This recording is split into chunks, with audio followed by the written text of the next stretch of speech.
لا تحزن إن الله معنا لا تحزن إن الله معنا. السلام علیکم ورحمۃ اللہ وبرکاتہ. بسم اللہ الرحمن الرحیم. جو کوئی یہ چاہے کہ اللہ پاک اس کی غم و پریشانی ختم کرے اور قرض کی ادائیگی کے لیے اللہ تعالیٰ بندوبست کر دے تو وہ صبح و شام اس دعا کو پڑھنے کا اہتمام کرے. بسم اللہ الرحمن الرحیم.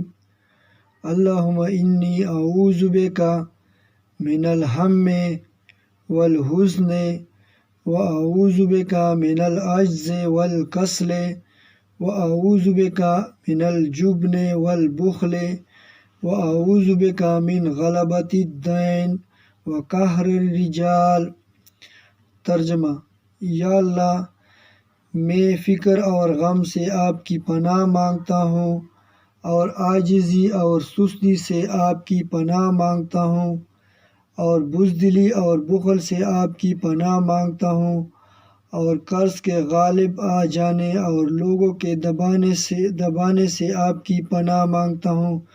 اللہ پاک ہماری ساری غم و پریشانیاں ختم کرے اور قرض کی ادائیگی کے لیے اللہ پاک غیب سے مدد فرمائے. آمین ثم آمین.